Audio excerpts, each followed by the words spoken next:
Join Manel as he battles a deadly zombie outbreak, faces impossible choices, and discovers whether he can survive when the world crumbles around him. Welcome back, Warner fam. Today I'll recap an action-packed horror film called Apocalypse Z: The Beginning of the End. So keep your eyes wide open and stay safe. The movie starts like this. As the festive spirit of Christmas Eve fills the air in Spain, we are introduced to Manel, a smart lawyer and the proud owner of a solar power company who seems to have it all, including his loving wife, Julia. The couple decides to visit Manel's older sister, Belén, and her family, which includes her husband, Mario, and their energetic son, Carlos, to celebrate the holiday together. However, during their drive home, a serious discussion arises about Manel's hesitance to start a family of their own, and this leads to a terrible car accident that changes everything. In a heartbreaking twist of fate, Julia loses her life in the crash, leaving Manel utterly shattered and setting him on a lonely path filled with despair and isolation. This tragic event marks the beginning of a dark and terrifying journey, where Manel must confront not only his grief but also the horrors that are about to unfold in the world around him. 1 year passes, and Manel is now living alone in his house in Galicia, with only his cat, Luculo, to keep him company. He feels very far away from the outside world, talking only through video calls with his sister and her son, Carlos. While he struggles every day with his sadness over Julia's death, a terrible new virus called TSJ starts to spread across Europe. This virus changes people into dangerous, zombie-like creatures, but the Spanish government is working hard to keep everyone from knowing just how serious the situation really is. As the danger grows, Manel's lonely life takes an unexpected turn, and he must decide if he will face the outside world or continue to hide from the terrifying truth. Belén and her family are evacuated to the Canary Islands as the situation gets worse. Manel wants to join them, but the government suddenly closes the borders and declares a general state of emergency, trapping him in his home. As the tension in the air grows thick like a storm, Manel makes a promise to himself to stay put, even when the military tries to evacuate everyone. While he is out gathering supplies, Manel sees something truly horrifying. An infected man attacks 2 police officers right in front of him. The chaos quickly escalates as one officer defends himself by shooting the attacker, but in a tragic turn, he takes his own life afterward. The other officer, now infected, turns into a threat, forcing Manel to rush back home and barricade himself inside to avoid the madness spilling out into the streets. In this moment of terror, Manel realizes he must find a way to survive in a world that is quickly falling apart. 2 weeks go by, and Manel watches his supplies run low as the communication lines fall apart. He realizes that he has no way of finding out what has happened to his family, leaving him feeling more alone than ever. During a trip in his neighborhood to search for food and supplies, he meets Gabriela, an elderly woman in a wheelchair who couldn't leave during the evacuation. Together, they work hard to gather what they can find, and that night, Gabriela tells Manel about a radio message she heard calling for survivors to come to the Arousa estuary for a chance to escape to the Canary Islands. Even though Gabriela is scared, Manel makes a brave decision to take her with him on a boat that once belonged to him and Julia. However, in a heartbreaking twist, Manel discovers that Gabriela has chosen to take her own life, believing it would be better than becoming a burden to him. This shocking event leaves Manel feeling even more lost, but he knows he must keep going and find a way to survive in this dangerous new world. Heartbroken but determined, Manel sets out on a dangerous journey with his cat Luculo by his side, wearing a diving suit and carrying a spear gun to protect himself. He makes his way to the docks, just barely escaping a horde of zombies that are chasing him, their moans echoing in the empty streets. When he arrives, he finds that all the larger boats are either gone or damaged beyond repair, leaving him with no choice but to use a small inflatable dinghy to try and sail toward Pontevedra. However, as he tries to make his escape, he is intercepted by a rough-looking group of armed Russian sailors led by a tough man named Captain Ushakov. Manel learns from Viktor Prichenko, a former Ukrainian firefighter in the group, that the Canary Islands are under quarantine, making it impossible for anyone to reach them. The crew then asks for Manel's help in searching for supplies, and even though he feels unsure, he knows he must do whatever it takes to survive in this harsh new reality. That night, Manel sees another group of refugees arriving and asking for help, their faces filled with fear and desperation. But when morning comes, Prichenko insists that no such group ever showed up, leaving Manel feeling confused and worried. As Manel watches the crew go through the belongings of the refugees, he begins to feel increasingly uneasy about their true intentions. Feeling unsafe, Manel decides to share his secret with Prichenko about a helicopter he knows is at the hospital where Julia passed away. He hopes this information might convince Prichenko to help him escape, but to his disappointment, Prichenko refuses to assist him, leaving Manel feeling more isolated and fearful than ever. Now Manel knows he must find a way to protect himself and discover the truth behind the crew's actions before it's too late. Manel makes a brave decision to escape on his own, but he must navigate through the dark and scary parts of the ship. While he is exploring, he discovers two refugees who are trapped and need help. As he tries to free them, a guard catches him in the act, leading to a terrible moment when one of the prisoners is shot. Just when things seem hopeless, Prichenko comes to the rescue and kills the guard, giving Manel and the other survivors a chance to grab a motorboat and escape. However, as they are trying to get away, a heartbreaking event occurs when another refugee is killed by the guards they left behind, reminding them all of the danger that still lurks around them. Now, with their hearts heavy but their spirits strong, Manel and the others must continue their fight for survival in a world that feels more dangerous than ever. When Manel finally arrives at the hospital, he discovers that the helicopter he had hoped to find is missing, leaving him feeling frustrated and scared. He brings Prichenko inside to get medical help, and as they explore the building, they come across Lucia, a kind nurse, a nun named Cecilia, and three scared children who are hiding from the chaos outside. After treating Prichenko's injuries, Lucia shares some surprising news. There is another helicopter in a courtyard, but it is surrounded by zombies, making it very dangerous to reach. This new challenge makes Manel realize that they must be brave and smart if they want to escape the hospital and make it to safety. With their hearts racing, they begin to plan their next move, knowing they will need to work together to face the terrifying threat outside. Suddenly, the group is ambushed by Ushakov's men, who are searching for supplies and ready to fight. In a desperate attempt to escape, they race through a dark, underground boiler complex, hoping to find a way out. But just as they think they are safe, a terrifying zombie attacks, and Cecilia is bitten, forcing her to stay behind to protect the others. The remaining survivors push forward and finally reach the helicopter, quickly sealing off the landing pad to keep it safe. But before they can take off, they are confronted by Ushakov's men, putting their escape in jeopardy. Thinking quickly, Manel cuts open the lock to the fence around the pad, creating a chance to turn the tide. This clever move allows a flood of zombies to rush in and overwhelm Ushakov and his crew, giving Manel and the others the precious moment they need to escape. With the danger from Ushakov now gone, Manel climbs aboard the helicopter, and they finally escape the hospital, feeling a wave of relief wash over them. As they fly toward the Canary Islands, Manel gets a chance to contact Belen, hoping to hear good news. But horror strikes when she urgently warns them to stay away, her voice filled with fear and panic. Just then, two fighter jets zoom past them in the sky, making it clear that the outbreak has now reached the Canary Islands too. This shocking news leaves Manel and his companions feeling scared and uncertain about what will happen next. As they soar through the air, they are faced with the terrifying reality that their future is filled with dread and unknown dangers. Now they must prepare for whatever challenges lie ahead as they search for safety in a world that has changed forever. Apocalipsis Z. El Principio del Fin takes us on a tough journey filled with sadness and the fight to survive during a scary outbreak. Manel starts off as a heartbroken person, but as the story goes on, we see him grow into a strong survivor who learns to face the dangers around him. Alongside his unexpected friends, he fights against despair and tries to stay alive during a terrifying zombie outbreak that changes everything. This movie shows us that even in the darkest times, people can find hope and strength to keep going, no matter how hard the battle for life may be.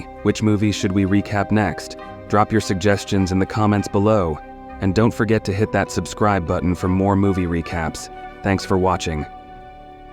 Produced by Warner Talks.